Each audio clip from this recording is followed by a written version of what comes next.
거짓자를 제거할 수 있는 이 거짓자의 실체를 드러내 버리고 이것으로부터 자유함을 얻을 수 있는 것이 무엇인가? 바로 그것이 용서인데요. 그런데 용서만큼 힘든 것이 없습니다. 사랑은 이기적인 사랑이라도 하지 용서는 정말 힘들어요. 용서는. 왜냐하면 우리가 용서 못한다라는 것은 상대방이 나에게 죄를 지었다라는 거잖아요. 나한테 고통을 줬다라는 거잖아요. 상대방이 나에게 피해를 입혔다라는 거잖아요. 세상에서는 용서라는 것을 하기는 하지만 용서해도 제대로 용서하지를 못해요. 네가 나한테 죄 졌지만 내가 너에게 원한 분노, 원통함을 쏟아낼 권리를 내가 포기한다, 봐준다라는 뜻이거든요. 사실 그것은 제대로 용서가 이루어질 수가 없습니다. 여러분, 내가 옳다라고 생각하고 상대방이 잘못했다 생각할 때 우리가 원한이 나타나고 분노가 나타나고 용서하지 못하는 거잖아요. 그렇죠? 그런데 우리가 생각해야 될 것은 그게 거짓자가 만든 거다. 그 사람이 잘못한 것이라기보다는 그 사람의 잘못이 내 안에도 있다라는 것을 받아들이는 거예요. 진정한 용서라는 것은 그 사람이 나에게 죄 지은 것에 대한 내가 원한을 가질 수 있는 권리를 포기하는 것이 아니라 그 사람이 죄를 지었다라고 하는 그것이 내 안에 있는 죄 때문에 보이는 것이다 라는 것을 인정하는 것이 용서라는 것입니다. 결국 그 말은 무슨 말인가 하면 상대방을 용서한다 라고 말하지만 결국은 내 자신을 용서하는 거예요.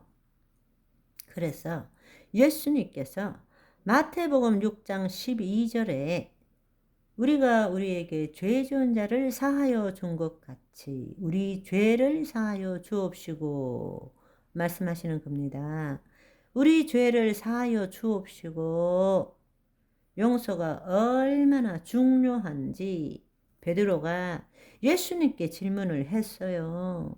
주님, 이럴 때 용서 한 7번 해주면 될까요? 했을 때 예수님이 7번이 무슨 말이냐? 7번을 70번이라도 해라. 이 뜻은 무제한이라는 뜻이죠. 그러니까 결국에는 우리가 저 사람을 용서해 준다라는 것은 저 사람이 나한테 죄 지었는데 내가 봐준다는 건데 무제한으로 해주라는 것은 그 사람만 잘못이 아니라 내 잘못도 있다라는 거 그걸 이야기하는 거예요. 그런데 우리가 용서하는 것이 정말 어려운 것은 한 3가지 정도 때문에 정말 용서하기가 어려워요.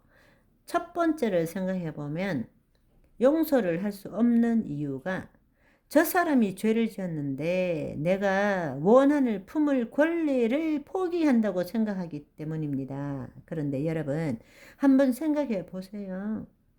그 사람이 나에게 죄를 지었다라고 그것을 내가 느끼는 것, 그걸 내가 그것에 의미를 두는 것, 모든 일은 내 생각에서부터 일어나는 것입니다.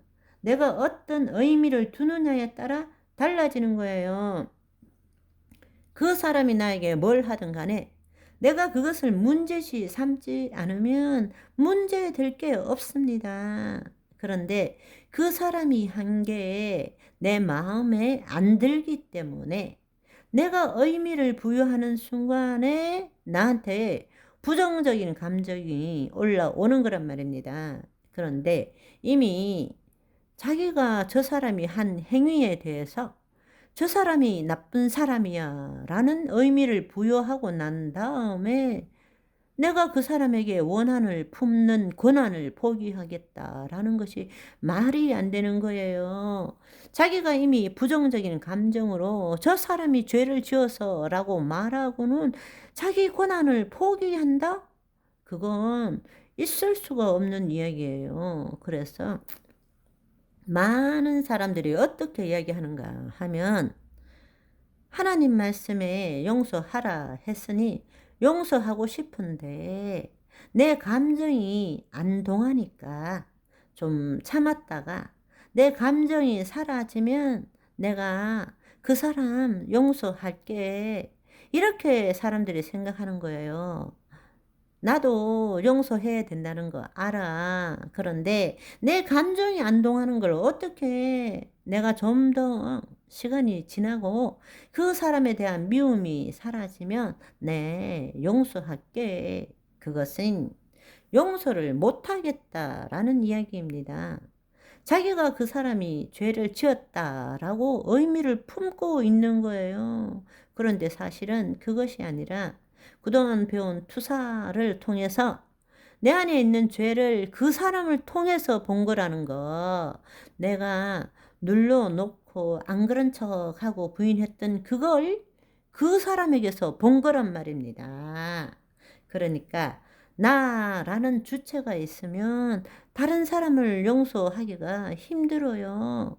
내가 그리스도 안에 있을 때라야만이 그 사람을 용서할 수 있는 거예요.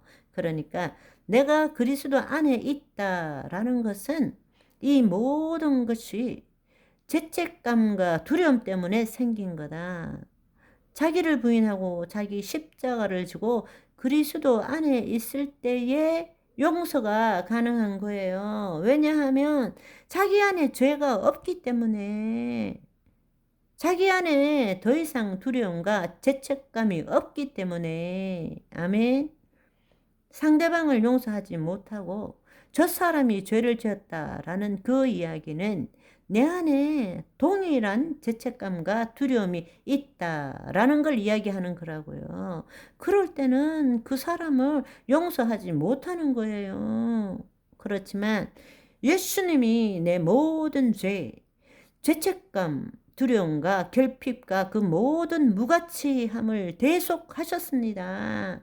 그리스도 안에 있어요. 이렇게 될 때는 더 이상 그 사람에게 죄를 전가할 필요가 없는 거예요. 예수님께 다 전가해 버렸으니까 그 사람을 용서하는 겁니다. 그러니까 용서는 진정한 용서는 오직 그리스도 안에 있는 자만 할 수 있고 바로 하나님의 자녀가 가질 수 있는 지상 최고의 무기가 용서입니다. 용서할 때에 모든 것이 풀어지기 시작해요. 용서할 때에 내 안에 있는 죄와 모든 것이 사라집니다. 하나님의 사랑이 임합니다. 하나님의 말씀의 능력이 나타납니다. 아멘. 두 번째로 용서할 수 없는 이유는 뭔가 하면 내가 받는 고통, 내가 받는 이 피해는 누가 보상해 주느냐는 거예요. 거짓자가 생각할 때는 내가 거짓자가 나라고 생각할 때는 그래, 용서해 주자. 그렇지만 내가 받는 고통은 누가 보상해 주냐? 내가 이렇게 고통받는 건 누가 용서해 줬다. 하지만 내 고통은 누가 보상해 주느냐? 그리고 내가 피해를 봤잖아. 자, 이래 되면 이야기가 또 길어집니다. 오늘은 여기까지. 바이바이.